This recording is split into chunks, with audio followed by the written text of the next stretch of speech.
আর গতকালই ফের ফুল বদল করেছেন ব্যারাকপুরের সাংসদ অর্জুন সিং।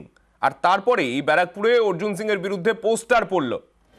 আমাদের সঙ্গে রয়েছেন আমাদের প্রতিনিধি অরুণ। অরুণ, কি লেখা রয়েছে পোস্টারে? দেখো, অর্জুন সিং জবে থেকে বিজেপিতে যোগদান করবে সেই কথাবার্তা যখন চলছিল তখন থেকে কিন্তু বিভিন্ন রকমের পোস্টার করতে শুরু করেছে ব্যারাকপুর স্টেশন এবং বিভিন্ন এলাকায়। গতকালও একটা পোস্টার পড়েছে। যখন অর্জুন সিং দিল্লির দিকে রওনা দিয়েছেন তখনই এবারে হাতে আঁকা নয়, একেবারে সিনারি আঁকা ছবি ভাগ অর্জুন ভাগ বলে সেই পোস্টারে লেখা আছে এবং বিভিন্ন এলাকায় কিন্তু সেই পোস্টার পড়েছে। কে বা কারা রাত্রেবেলা এই পোস্টার মারছে? অর্জুন সিং কিন্তু এর আগে দাবি করেছিলেন এটা পার্শ্বভূমিক এই ঘটনা ঘটেছে। এর আগের যখন আমরা জিজ্ঞাসা করেছিলাম তিনি তাই বলেছিলেন। এবার দিল্লি যাওয়ার পথে এইভাবে পোস্টার পড়ায় কিন্তু এলাকায় একটা চাঞ্চল্য ছড়িয়েছে যে অনেক পোস্টার পড়েছে, তারপর কিছু পোস্টার ছিঁড়ে ফেলা হয়েছে। এই নিয়ে এখন কে ছিঁড়েছে বা কে লাগিয়েছে এই নিয়ে কিন্তু একটা তদন্ত চলছে। বেশ, ধন্যবাদ অরুণ।